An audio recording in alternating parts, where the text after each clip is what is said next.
എല്ലാവർക്കും നമസ്കാരം. ഇന്ന് ഞാനൊരു സിമ്പിൾ ചിക്കൻ കറി ആട്ടോ പറഞ്ഞു തരാൻ പോകുന്നത്. ഇതിപ്പോൾ ഞാൻ ഈ വീഡിയോ എടുക്കണം എന്ന് ഉദ്ദേശിച്ചതായിരുന്നില്ല, അതുകൊണ്ട് കുറച്ച് പോർഷൻ എടുക്കാൻ മിസ്സായിട്ടുണ്ട്.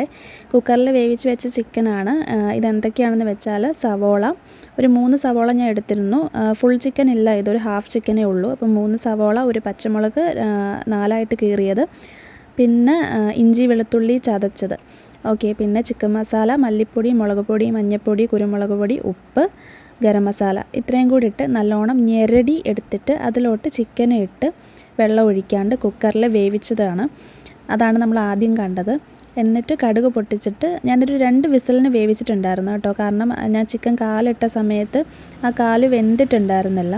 അപ്പോൾ അതുകൊണ്ട് ഒരു വിസിലും കൂടി അടിക്കേണ്ടി വന്നു, അല്ലെങ്കിൽ ഒറ്റ വിസിലിന് ചിക്കൻ വെന്ത് കിട്ടും.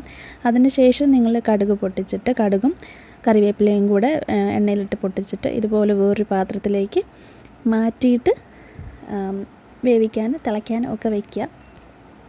ഇതിൽ കണ്ട വെള്ളം ഉണ്ടല്ലോ, ഇത് ഞാൻ ഒഴിച്ചതല്ല, ഇത് ചിക്കനിൽ നിന്ന് തന്നെ ഇറങ്ങിയ വെള്ളമാണ്. അപ്പോൾ ഒരു തുള്ളി വെള്ളം പോലും ഒഴിക്കേണ്ട കാര്യമില്ല, നമുക്ക് ഇഷ്ടംപോലെ ചാറ് അതിൽ നിന്ന് തന്നെ കിട്ടിക്കോളും. അതിന് ശേഷം നമ്മൾ കുറച്ച് നേരം ലോ ഫ്ലെയിമിൽ കുക്ക് ചെയ്യുക. അപ്പോൾ ഇങ്ങനെ അത്യാവശ്യം നല്ല രീതിയിൽ, ആദ്യം കുറച്ച് വെള്ളം കൂടുതലായിട്ടൊക്കെ തോന്നും. കുറച്ച് നേരം ചിക്കൻ കുക്ക് ചെയ്ത് കഴിയുമ്പോഴത്തേനും അതിനൊരു തിക്നെസ് വരും. വേറൊരു ടേസ്റ്റാണ് കേട്ടോ. ഞാൻ ഇവിടെ എടുത്തിരുന്നത് 1.5 സ്പൂൺ മുളക് പൊടി എടുത്തിട്ടുണ്ടായിരുന്നു.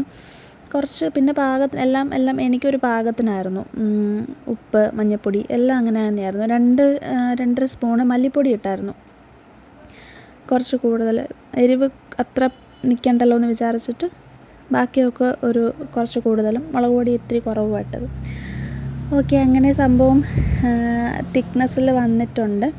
എന്നാൽ ഗ്രേവിയുമുണ്ട്, എല്ലാം നന്നായിട്ട് വെന്ത് കേട്ടോ. എനിക്ക് ഡൗട്ടുണ്ടായിരുന്നു വേകുമോ. സവോളയൊക്കെ ഞാൻ കുറച്ച് വലുതായിട്ട് അരിഞ്ഞിട്ടുണ്ടായിരുന്നു. എനിക്കത് എടുക്കാൻ മിസ്സായിപ്പോയി. അതും കൂടെ ഈ വീഡിയോ ഞാൻ എടുക്കണമെന്ന് തീരെ ഉദ്ദേശിച്ചിരുന്നതല്ല. പാതി ആയപ്പോഴാണ് ഞാൻ ഓക്കെ ഇത് വീഡിയോ ആക്കാം എന്ന് വിചാരിച്ചത്. ഞാനും കുക്കിംഗ് പഠിച്ച് വരുന്നതേ ഉള്ളൂ. അപ്പോൾ എന്നെപ്പോലെ കുക്കിംഗ് പഠിച്ച് വരുന്ന ആൾക്കാർക്ക് എളുപ്പത്തിൽ ചെയ്യാൻ പറ്റും. വീട്ടിലെല്ലാവർക്കും ഞാൻ ഉണ്ടാക്കി കൊടുത്തപ്പോൾ എല്ലാവർക്കും ഇഷ്ടപ്പെട്ടു. പ്രത്യേകിച്ച് എൻ്റെ ഒരു കുരുപ്പ് ഇവിടെ ഉണ്ട്, അവനും ഇഷ്ടപ്പെട്ടു. സൂപ്പറാ മാമി എന്നൊക്കെ പറഞ്ഞായിരുന്നു. പക്ഷെ ഞാൻ പറയിച്ചതാണെന്ന് കണ്ടാൽ തോന്നത്തില്ലല്ലോ അല്ലേ. എന്തായാലും സംഭവം കൊള്ളായിരുന്നു.